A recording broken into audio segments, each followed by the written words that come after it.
Mount Merapi has long been revered by the Javanese, but when it unleashed its full fury on 26 October 2010, nothing could appease it.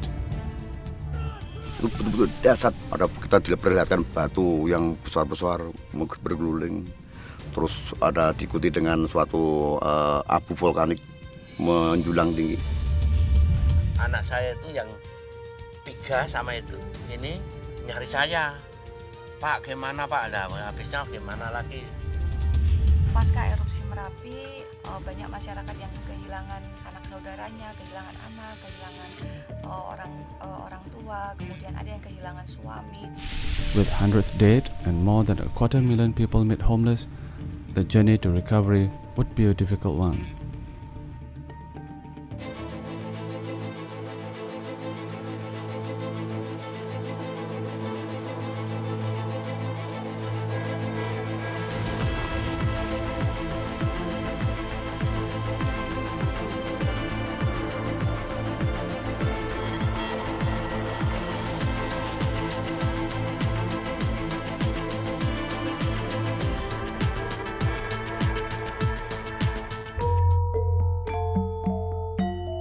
On the island of Java, Indonesia, 120 million people live in the shadow of more than 30 active and potentially deadly volcanoes. But none inside the fear and awe that Mount Merapi does. Towering at over 2,900 meters, its lush fertile land has lured many farmers to its slopes. However, all this changed when the volcano caused a series of eruptions starting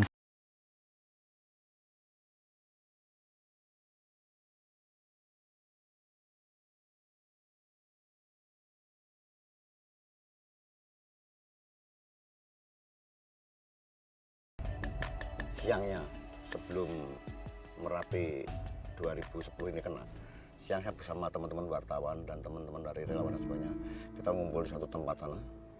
Hampir 2 jam diperlihatkan suatu fenomena Merapi, bagaikan kita melihat suatu layar lebar yang betul-betul dahsyat. Despite encountering 2 previous eruptions, with the most recent one in 2006, this latest eruption was considered the largest.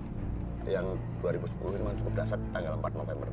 Kita tidak bisa membayangkan bagaimana dengan anak kecil, orang tua, orang jompo dan sebagainya, dia harus segera untuk pergi untuk meninggalkan, untuk mengungsi.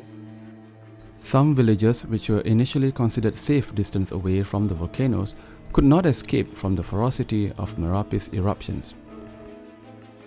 Hot ash clouds from the crater had traveled down the mountain at a speed 100 km per hour.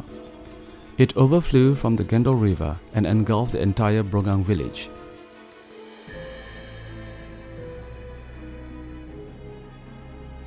Civil servant Pak Sobari was one of those in the line of fire. Yang pada waktu malam itu ya istri saya yang itu kena musibah itu, jatuhnya langsung dari pintu, membuka pintu langsung kena, langsung tersungkur di sini. Anak saya yang pertama ada di sini di kamar sini, nyampe itu tempat tidurnya kebakar, keramiknya aja nyampe kayak gitu. Terus yang anak saya yang nomor 2 di sini, ini di sini. Hot ash released during volcanic eruptions can reach temperatures of over 1,000 degrees Celsius.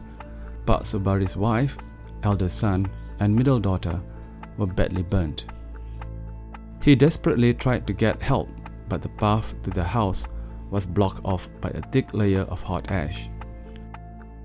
Trapped in the heat, Pak Sobari decided to stay by his wife's side. Cuman gini pesen gini, Pak tolong ya Pak ya, anaknya saya nitip anak-anaknya diurusin gitu, sambil minta maaf gitu. Jadi saya juga nggak bisa ngomong apa-apa, cuman gitu, nggak ada yang salah, saya cuman gitu. Eventually, Pak Subari managed to locate a group of rescuers. Injured himself, he was rushed to the hospital without knowing the fate of his family. Nah itu terus itu dibawa ke rumah sakit itu saya udah nggak kayak mana ya, cuman seharian cuman dengar meraung-raung suara itu ambulan, apalagi dengar anak saya dimakamkan, ibu makam udah kata.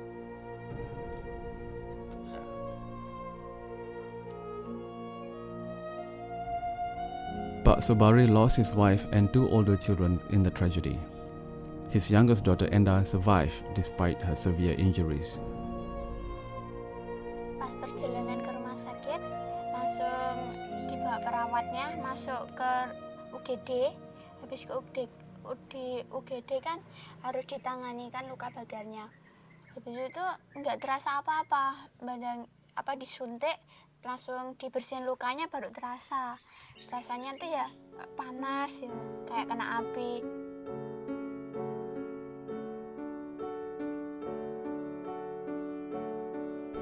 For nearly a month, Mount Merapi went through a series of eruptions that claimed the lives of over 350 people. The number of casualties would have been a lot higher if not for the advanced preparation made by the government and volunteers. One such volunteer is Tiwul, a farmer and cow breeder. Karena kami juga diberi tugas oleh pemerintah desa untuk sebagai koordinator lapangan untuk penanganan bencana di Desa Keboharjo. Tiwul and his fellow volunteers rallied to make sure that all of his 3,000 villages had been evacuated to temporary shelter. Kami hanya memerintahkan anak saya lewat telepon agar keluarga diarahkan ke mana, keluarga dibawa ke mana, yang penting aman. Karena setelah keluarga ini di tempat aman, kami bisa fokus ke penyelamatan warga yang lain. Karena kami tidak ingin bencana ini terjadi, akan banyak korban di sini. Though he was actively helping others, Tiwul himself was a victim, as his home was completely destroyed. Kami dulunya penasaran sekali seperti apa rumah kami, seperti apa ternak kami, karena kami tidak ada bayangan apa yang sudah saya lakukan di sini selama bertahun-tahun, dari kecil sampai dewasa sampai punya anak. Like Tiwul, the rest of the survivors were still reeling from the losses when Mount Merapi slowly began to quieten down. In the aftermath of the eruptions, the villagers were able to take stock of their devastating losses. How would they move on?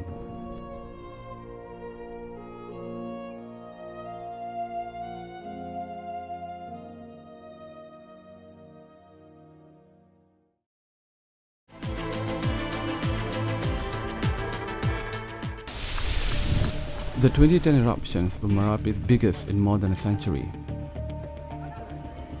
It caused more than 350 deaths and more than 350,000 people to be temporarily displaced. Losses were totaled at $1 billion USD.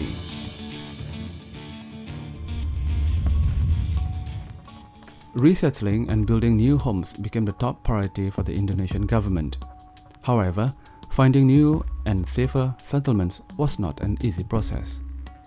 Agak berbeda dengan earthquake misalkan. Kalau earthquake dia bisa langsung membangun di tapak asalnya gitu, tinggal menghilangkan puing-puing yang sudah ada. Tetapi untuk disaster vulkano gitu, kita memang harus mencari lokasi baru yang lebih aman. Kita menjauhkan diri dari ancaman yang ada. To make matters worse, many of the villagers who had been affected were reluctant to leave their beloved land for new grounds. Adjusting to life in the shelters was also very difficult. Walaupun di pengungsian itu kebutuhan sehari-hari dicukupi, baik itu dari pemerintah maupun dari lembaga donor. Tetapi hidup di pengungsian tetap tidak nyaman, karena kami lebih nyaman hidup di rumah sendiri. Although his home and land were ruined, Tiwul was determined to rebuild his land. Karena tanah ini masih tetap milik kami, sehingga kami berkewajiban untuk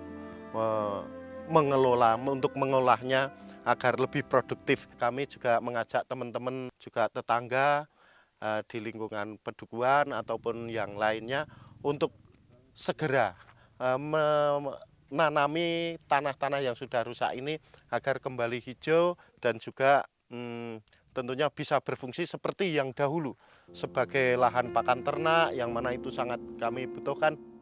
While Tiwul and the affected villagers were trying to create a semblance of normalcy, Pak Sobari was faced with the trauma of nursing his daughter, who had suffered almost 35% burns on her arms and legs. Di rumah sakit itu dari bulan Januari, Februari, Maret, awal April, saya itu tidurnya kurang. Pokoknya apa-apa cuman babe, apa-apa babe, aku sayang babe. Saya itu saya tidak bisa ninggal kemana-mana. Fearing that his daughter's recovery would be hindered if she heard bad news, Pak Sobari decided not to tell her the fate of her mother and siblings.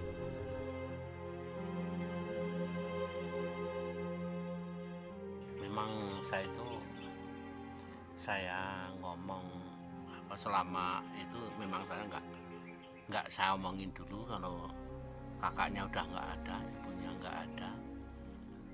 Itu saya ngomong selama 4 bulan itu saya nggak berani. Soalnya saya nggak tega soal mendengar anak kayak gitu. Ya kerjaan saya cuman tiap hari itu menjaga anak saya. Cerita itu 4 bulan di rumah sakit baru Mas ponak saya cerita, ibu kamu nggak ada, terus mbak kamu juga nggak ada, mas juga nggak ada, saudara-saudara juga nggak ada, gitu, cuma gitu aja. Langsung itu ya udah seharian cuma nangis saja itu. When Endah recovered, they were moved to a temporary shelter. Trying to resume normal life was not easy for Pak Sobari. Ya pada saat ini ya kita harus usaha sendiri. Yang biasanya kita itu nggak masak, nggak nyuci, ya sekarang terpaksa kita sebagai istilahnya sekarang jadi kepala keluarga, ya menjadi ibu rumah tangga. However, even as the survivors began moving forward, the threat from Mount Merapi was far from over, especially when it rained. Di kala mendung seperti ini, kita harus waspada karena kalau puncak Merapi itu hujan durasi setengah jam atau 1 jam, itu akan terjadi suatu dampak yaitu lahar dingin yang cukup dahsyat. Lahar is a type of mud flow composed of volcanic debris that travels along river valleys. These mud flows can be deadly because of their energy and speed. For the villagers living around Mount Merapi, the threat of lahar was as real as it was frightening. Ya, air itu memang dingin, dari puncak sana air itu dingin. Namun setelah melalui material tadi, akhirnya dampaknya bisa itu sehingga panas. Bahkan warga yang sempat terjebak itu saja bisa melempuh kaki dan semuanya. This prompted Bambang and the response volunteer team SKFB led by Tiwul to keep a lookout. Alat komunikasi adalah suatu sarana yang sangat vital, sangat pokok sekali. Karena apa? Seperti teman-teman yang ada di lapangan selalu memberi informasi kalau di puncak itu hujan dan durasi kira-kira setengah jam tadi sudah diberikan informasi, maka warga yang di bawah bahkan estafet informasi sampai ke bawah sana. Kenapa kami mendirikan paguyuban ini? Karena kita mengingat di kawasan kita ini banyak sekali atau sangat mungkin terjadi bencana yang bermacam-macam, sehingga kami perlu adanya suatu kelompok atau suatu organisasi yang khusus.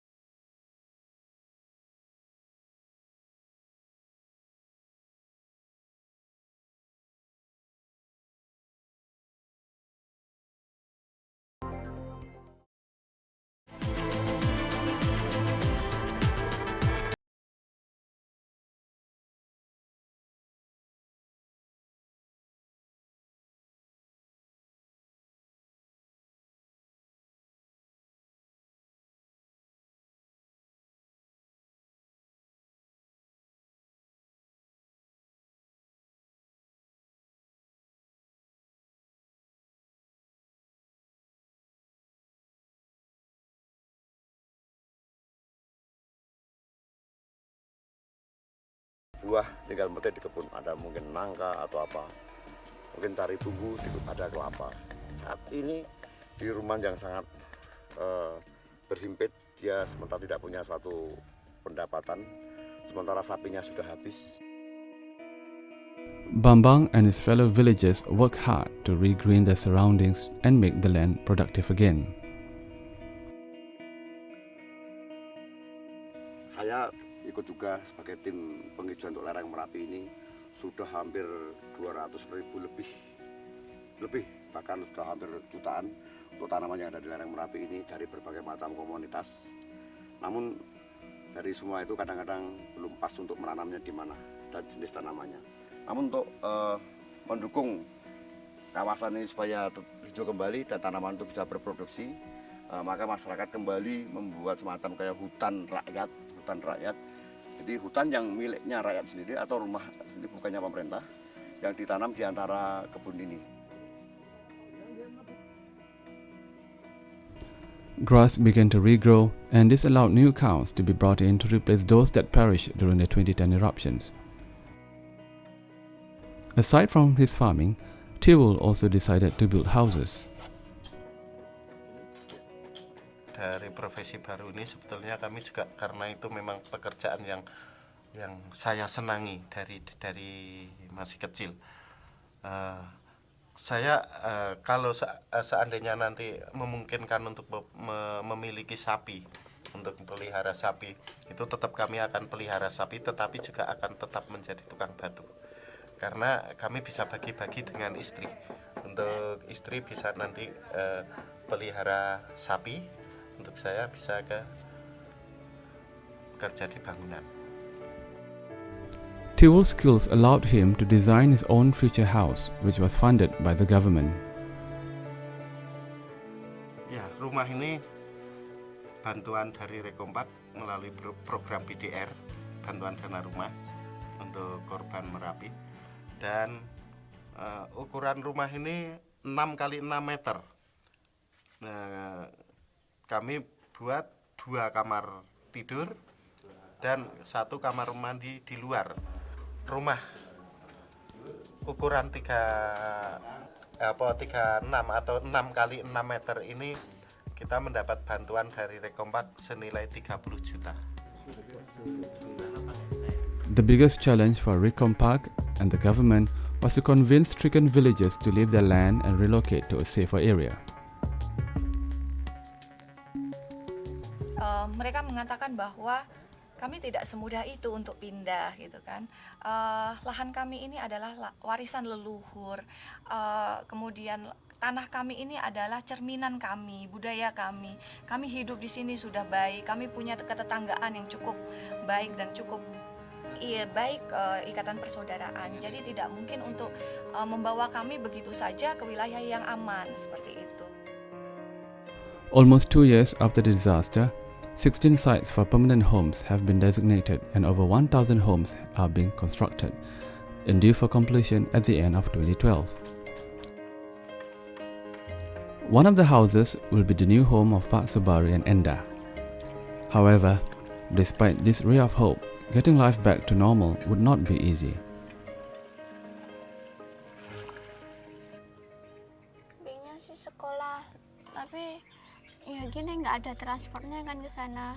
Kalau bisa punya motor sih bisa, tapi ini harus ada mobil. Di rumah dulu aja.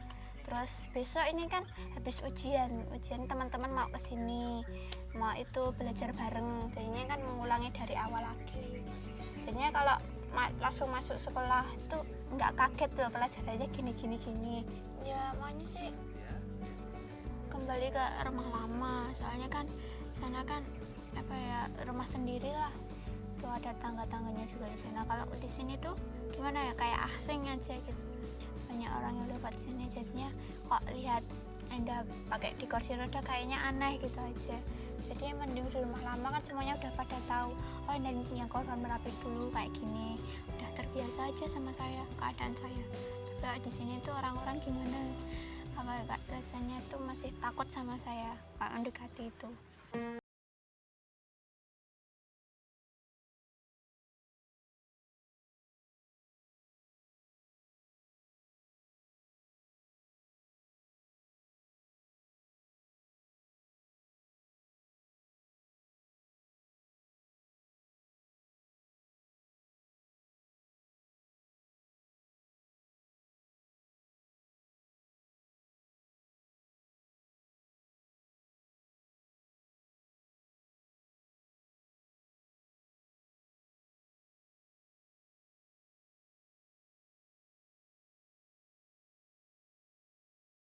Kita bengong kan bisa dengarkan burung, ya bersihin kandang. Kalau enggak itu kan saya tuh mancing, bisa mancing itu kan. Daripada kita bunek bawa walasanya ke sungai atau nyari umpan mancing gitu. Mount Merapi may have brought untold misery to many of the villagers, yet it seems nothing can tear them away from the mighty mountain. Di mana Pulau Jawa banyak gunung-gunung ini, pasti di bawah atau di lereng Merapi memberi suatu unsur hara atau mungkin kesuburan, lambang kesuburan juga. Itu sampai bisa menanam apapun di lereng Merapi itu sebagian besar hasil tanamannya pasti bagus. Karena kami mempunyai kata-kata ataupun untuk diambil hikmahnya, itu Merapi tidak pernah ingkar janji.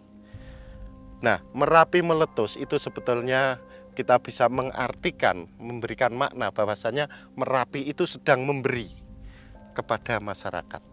Bukan Merapi itu mengancam masyarakat, tetapi memberi pada masyarakat. Yang buktinya setelah Merapi meletus, banyak sekali material yang bisa dipergunakan oleh masyarakat. Walaupun masyarakat juga menanggung sekian banyak kerugian.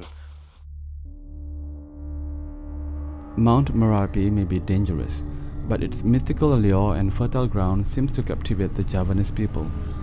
Even as they continue living their lives along the steep slopes, they continue to live with uncertainty, never knowing when the mighty volcano may reawaken.